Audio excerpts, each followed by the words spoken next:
This is Ladyada. Hey everybody, and welcome to my desk. A lot of stuff happening this week, so let's get right into it. Okay, so first up, I wanted to spend some time this week and figure out why I was having some sparkle motion yield issues because I wanted to get back into the shop. So if you go to the computer, let me show you the sparkle motion. Okay, so this is the sparkle motion board. I have the minis in stock, but the classic ones have been out. And the reason is that we did our first run of like 120 and those went okay. But then on the second run of like 240 pieces or 360, I don't remember, we had an issue where during tests, sometimes the buck converter would pop.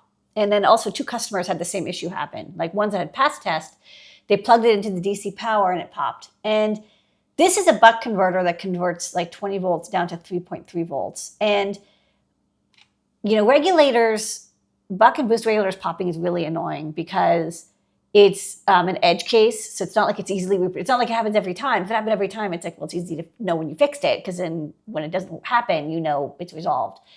But because the chip pops after the test, it's like you can't go back and retest that chip. So whatever edge case that you had isn't easy to replicate. And so the common thing that it is, you know, because I had a similar instability with the TPS 63130 or whatever, the split supply, pardon me, is there's a ringing that comes in. Sometimes it's because your capacitors are too low ESR. Sometimes it's a trace that's running somewhere. Maybe you need like a little capacitor to dampen a signal. But again, it's like hard to analyze and debug because it's such an edge case. It doesn't always happen. So in this case, what I did is this is the original layout. And, you know, I said like when I built like 3 prototypes, they all worked great. In this case, maybe I'll name these nodes so it's easier to see. This is boot. And then this is switch. So switch is a very high current line. And I thought like, I thought that having this come out here to the inductor, this, you know, this high current line, and, you know, tried to make it kind of chunky. It's not too skinny, although it could be maybe a little bit wider here. This could be too thin and it could be causing some ringing based on the built-in like inductance and resistance of the line. Also, it's going underneath the chip and it's a high frequency signal. So maybe that's the issue. So I decided to, oh man, I don't know why. I forgot what, I upgraded this computer to Windows 11 and now it's doing weird shit. So I thought, I checked out the data sheet and it recommended behaviors, and they're like, you know, you really shouldn't have any lines underneath the chip. A lot of the tech support issues were like, don't have traces under the chip, have it be only like DC ground. And so I just flipped the chip over. I pushed a couple parts around a little bit, and the 24 volts comes in here, and then the switch, instead of having it go through the chip, they actually were like, no, you should have 2 vias at least, and then it goes underneath. Like it's okay to have it go underneath as long as you have a couple vias to make sure, because the vias have less copper in them than traces, to the inductor here, and then you have like this ground area. Like this is a nice big ground plane underneath, and you stitch to the bottom ground plane. But then what I kept reading, and I was like, well, I'm just going to keep reading, you know, read the data sheet again. And I actually found out what the issue is. And this is, I'm going to tell people because I've used a lot of these like buck converters from TI, and I've never had this issue with any other buck converter. If you look, and like almost every other buck converter I've ever seen, the enable pin is float to enable, not pull high to enable. And that's different because even on like the Metro RP2350 where I have a buck converter and it's not it's not this family, but it's like not too different. It's like the TPS5 something else version. For that one, you can pull the enable pin to VIN, but in this case, the enable pin cannot go above 7 volts, despite the fact that VIN can go up to 30 volts. It's like a 24 plus volt buck converter. So you should not tie an enable to VIN, which I had done on the previous version. And just by luck or chance, this didn't cause a problem because, once in a while the pin, it sources so little current, like it didn't overheat or whatever, like, depending on how the die ended up being, it ended up being okay. Because even though it's not rated for 24 volts or 12 volts or whatever, it would pass the test where I put 20 volts into it. But you definitely shouldn't do that. So, I don't know, just a warning. It's like I said, the vast majority of buck converters and LDOs have always had enable. You can always tie it to VIN, but I guess that's not always true. So in this version, I just leave it floating, which is, again, weird. I've never seen enable float. Like, usually they say never float the enable, always tie it to ground or to high. Why? I don't know. Maybe they had a different teamwork on that. I actually think it's a mistake, by the way. I don't think they did that on purpose. I think they messed up the enable pad. And then they just documented and said it's a feature, not a bug. So good for them. Anyway, so I've rebooked PCBs. I think it should be good now. Between those two changes, I ordered 120 more PCBs because I'm expecting it to be fine. So the next thing I worked on, because I was like, well, that's done, and then I didn't feel too bad about working on other stuff with Sparkle Motion, is I made this stick version a couple months ago. People go to the overhead. And the stick version has an ESP32 mini. So not Pico, it's a mini. So it doesn't have PSRAM, but that's okay. It's a bit low cost. Microphone, USB stick, IR, and a button. And this was to fit into like this USB enclosure that I found. Like I got a bunch of like random ass cases when I got some samples, and I was like, oh, okay, this is just a case, it'll fit. But then I actually found like a generic low cost case. This is actually used, I think, for stuff like this, like little USB like load analyzers and stuff. So this is a generic case for something like that. There's a button in the middle, so you can see this little, you press it and there's a button underneath. And there's a USB-A slot, and then like plug, male, and then like, female socket, but also you could just have whatever, terminal blocks, connectors sticking out of there. And so I'm revising this design, because this design doesn't quite, it's not designed for this. So you see it's like loose. It should be like coming out here and here, and then it should stick out more. I was hoping that I would be able to flip the module around so that the antenna was on the edge, not in the center, because I don't like that. It's probably okay, but it's kind of in poor taste. But I wasn't able to do that. So if we go to the computer, this is the computer. This is what I ended up coming up with. And I just measured the enclosure with my calipers. And then Mr. Ladyada is going to print out a like 1-to-1 image that I'll cut out. Because it's like, my measurements, like it's very easy to like make a mistake with the measurements. I'll actually fit it into the case before I order PCBs. So if you look on the back, this is where the antenna is. But, it's not too bad. It's like, I'll have these little traces come over here, and I'll have a 5-volt tracer around here, but there will be like a fairly large area, and I can even cut out, maybe I'll do a little like PCB cutout here. So there's even less in the way of the antenna. It'll probably be okay. And I like this because it's like, you just plug it into USB, and then you have like your Sparkle Motion WLED board with a microphone and IR and 2 outputs and 5 volts, 1 or 2 amps. It's good for like simple builds.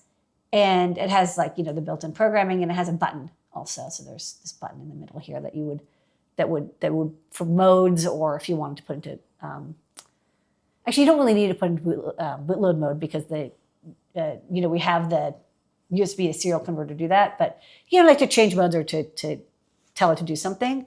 And then I had this design that I started before the move and I never got back to. If you go to the overhead again, which I do want to revisit. So this is this was I think something happened with my thanks. Sorry. This is a ESP C6 stick. And this was actually for Home Assistant or something. I don't know what it would be for, but I thought I could maybe redo this one also to fit into this little case. And the ESP C6 is actually a really good little chip. It's very low cost. And so this would be a little node that you could easily connect sensors to. It would have a button and you would have it be your little Home Assistant node that you could put around in each room. Every room I have has a outlet with a little USB plug that you could plug it into. And then what's nice about the C6 is it's a little bit smaller than the ESP32, if you notice. It's just a tiny bit. It's 0.1 inches smaller. This will fit horizontally. So I think I can put this over here, and then I can have connectors sticking out there. And then, so you can have these, the stemma QT, and then this generic 1-pin connector, and maybe, I don't know, something else, maybe IR or something sticking at the top. And so you could just plug this in to make a little node. Okay, so that's the other thing I worked on. Okay, and then the other stuff is, how are we doing on time? How much? You're at 12 minutes. Okay, I'll speed around the next part. Okay, so back to sorry. So I did the RP2350 HSTX Feather, and this was sort of my first, this was literally the first RP2350 board that we came up with. And I kind of just put everything I wanted on it, the RP2350 and the power supply, a debug port, stemma QT, PS RAM optional. I have now a version with and without, and then the HSTX connector, because I was just interested in exploring the high speed video peripheral, and it's also just a nice little connector. So then only last week, the 2350 chip is in mass distribution. I could always get chips. We order direct from the Pi trading company, but it wasn't clear, if I make a lot of designs, am I going to be able to get chips? But now it seems like if it's now being available, it's now available in the thousands at DigiKey, then I'm not worried about not being able to get it. So if you go to the computer, I'm working on some designs for a bones. And bones is when I design a feather, and this stuff over here isn't going to change. But this stuff over here will, and I can swap out different stuff that I want to make. So if I want to make a data logger, I put a micro SD card on here, or I don't know, MIDI doesn't really fit. But let's say I wanted a DVI connector. It's okay, I can put DVI here. I'll have to move the two holes, but you can have a DVI output with HSTX. Or maybe I want, USB host. There's plenty of space for a USB host connector here. Or if you want to add, wireless. So this is, an ESP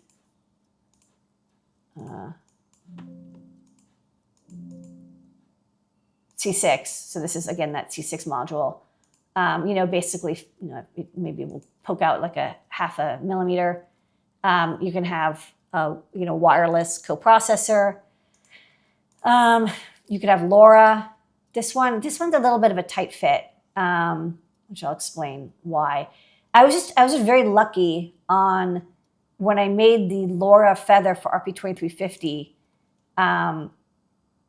We didn't have this buck converter section here, which, to be honest, if you're doing something like a LoRa node, I don't know how much current you're really going to be drawing from the core. The buck converter is rated for 200 milliamps in the case that you have the two built-in cores running at, high, like high overclock, and like you're running them both like pretty intensely. 200 milliamps is a lot for the core of a microcontroller, but that's what it's rated for if you look at the data sheet. And I was thinking, I'm thinking, I don't know, I'm actually just might put the module on the back, to be honest, because it really doesn't fit on the top very well.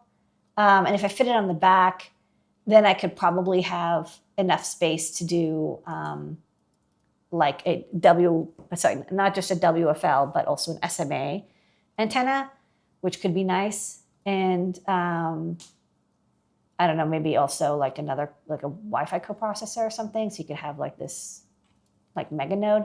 I don't know. I'm still thinking about it. Because I do want to do like a LoRa version, but like the module just doesn't quite fit with that buck converter. So I'm going to do a couple. I did the Adalogger one already, and I set that PCB off. So there'll be RP2350 Adalogger. And then the DVI is easy, and the USB host is easy. Like, those I can do very quickly. And the DVI one, maybe I'll even have a breakout so you can have like the USB host, like we do on the Metro RP2350, where you could have DVI output. And then you would also have like a USB plug. You'd have to solder in a connector, but like, you would have USB as well. So yeah, so I did the Bones boards. And one of the things I did that is a little different, and while I didn't do this immediately, is I changed the power supply. So the original feathers have all used the MCP 73831 LiPo charger, which is fine. And then I use a pass transistor, diode, and then it goes into the regulator. And that's fine. But one thing that comes up is people are like, well, I want to connect a solar panel to a feather. And I'm like, it's just really not designed for that. Like you would have to have a separate solar charger, but then like the more I thought about it, it's like you're fighting the onboard regulator and LiPo charger. So instead, we've really been playing a lot with the BQ25185 and liking it. And this is a solar friendly charger. And so I swapped the charger. It's a little bit more expensive, but I swapped the LiPo charger for this, which means I could get rid of the pass transistor. So it's like, I save a couple more cents. Like it's not, and it's a little bit smaller. And now what I can do is, this actually isn't USB anymore. This is V-High. What I can do is if I have a solar panel, I can connect it into this pin with a diode. So I probably have another feather wing that's like a solar feather wing that makes it easy because you just plug in your solar or, with terminal blocks or a DC jack. It would have a nice big diode, maybe like a big capacitor, because it's always good to have, extra capacitance when you have solar because it fluctuates quite quickly sometimes. And maybe like a LiPo charger monitor or something on there as well. But you could then have the feather run off solar power and it would solar charge. So you would have the LiPo battery and you could charge it either over USB or solar, and it would automatically do whichever one is higher. The only risk is that this V-High pin would no longer be 5 volts. It would be either 5 volts when it's USB, or it would be 9 volts. Or whatever when plugged into, or 7 volts when plugged into solar. So you'd have to just be really careful when powering stuff off of it. And so I'd have to put a trillion warnings like, look, if you're using solar, don't expect this pin to be 5 volts unless you're using a 5 volt solar panel. And even then it can fluctuate above. So that's that.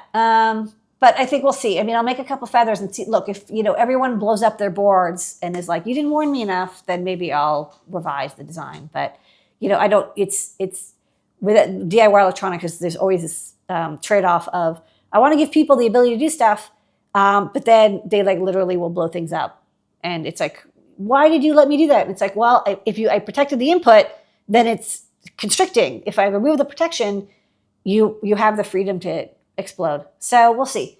I don't know what's going to happen, but the feather wasn't designed for solar, so and also I don't want to use another pin. It's like I want to keep the same pin out because I want it to be compatible with the vast majority of feather wings. So that's that. All right, so let's go to the great search. Where in the world is that part I need? The great Research brought to you by DigiKey and Adafruit. Every single week, Ladyada is a part of engineering to help you guys find these things on digikey.com. Ladyada, what is the Great Search of the week? Okay, so this week, I'm actually going to be breaking the law a little bit. So this is an RP2350 design. And in the data sheet, they're like, look, there is this, it's marked 1.2 volts, but it's really 1.1. So pretend when you see 1.2 volts here, it's 1.1 volts. The core of the RP2350 runs at 1.1 volts. It's then the IOs are level shifted to 3.3 volts, or they're even 5 volts safe. But the core itself runs at 1.1. And instead of providing it with an external, instead of having an LDO inside, they put in a DC-DC converter, which you've seen in a couple other chips, like the NRF52840 has, I think, a DC. It's optional, but you can use it. And if you want to have ultra low power usage or like more efficient usage, you have this inductor, and then you have like the components in that area, which will let you have a buck converter that converts from the 3.3 volt power supply, which is what you provide the chip, and it will buck it down to 1.1. So if you look at the data sheet, they say it's like about 70% efficient, which isn't too bad because it's built into this chip. And the inductor has to be able to handle up to 200 milliamps. So they're basically saying, the 1.1 volt regulator should be able to handle, the DC converter is going to need to supply up to 200 milliamps. That seems a little bit high, like a core of a dual, M33 microcontroller running at 150 megahertz. But maybe if you're overclocking and you're doing a lot of stuff and you're using all the peripherals, there could be some reason that you could get to 200 milliamps. While I have, my layout has the 1.1 volt regulator and the inductor, and I'm using their inductor as required, there are some situations where I might end up not using the DC-DC. One is it takes up a little bit of space, and I might actually need that space, and I don't need the low power efficiency of the DC-DC. Like there could be some situations where the current draw of a peripheral or some other accessory on the board is so much higher that I don't care that I'm losing 10 milliamps or something of current to a low dropout regulator. And we saw this actually on like the Bus Pirate. When the 2350 came out, the Bus Pirate 6 design was published. The author said, hey, actually I didn't want to use the DC converter because there was some issues. It was a little noisy. I wanted to reduce EMI, or it was not always coming up. Whatever, I just replaced it with a low dropout regulator external. And you can do that. There's nothing wrong with it. There's, I think in the HUD, they tell you how to do it, but basically you don't connect LX. I don't think you need to, I think you connect FB to the 1.2 volts, and then you just, I think instead of VReg in, you just give it 1.1 volts and you have the regulator instead of the inductor. So you just, you have to noodle around a little bit, but basically you can do it. I'm not 100% sure I'm going to go with this, but I do want to have the option, if I don't want that DC-DC converter, to go with the LDO. And so I thought I would go to DigiKey and find a really tiny 1.1 volt linear regulator that can take 3 volts in, has 200 milliamps capability out, is really tiny, so not a SOT23 or like, a SOT223 or whatever, like something extremely small. And if there's something with low quiescent, great, but that's not important. The most important thing is 1.1 volt out fixed, because I don't want to have the extra components to set adjustable. 200 milliamps out, 3.3 volts in. So let's go to LDOs. And there's like 70,000 LDOs. So as usual, we're always going to go for active. I want only one regulator. And I'm going to say normally stocking, and I'm going to just for now exclude marketplace products, just so I'm only looking at basically like, these are live, these are things I can buy. So I'm going to ignore this. And I'm actually, because it's a little confusing, it's like, do I want adjustable fixed, programmable fixed? I actually just want to look at the output, because I know I want a 1.1 volt regulator. And you know, you can also look at 105 or 115, but when I click 1.1, it says that there's 139 options, which is pretty promising. So I'm going to select that. And then now I will set fixed input. And then the input max, because I'm going to be feeding it from my 3.3 volt regulator, I'm going to select all but the 2 and the 3 volt because those are not high enough. And then I'm going to apply. All right, so that gets me, you know, 130 results. Oh, and then the current output, right? That's another important thing. So I need to at least 250. I'll just select 200 and up. Sorry, 200, not 250. And then we'll see. So there are a lot of SOT23s. This doesn't look too bad. This 6W SON. I don't know how big this is. It's 2x2 or 3x3. So the 2x2 is actually pretty nice. I don't want this one. I don't want that one. Maybe I can filter out. It's really hard to filter out packages, but maybe I'll try. So package case, I'm going to remove the LCSPs, the BGAs.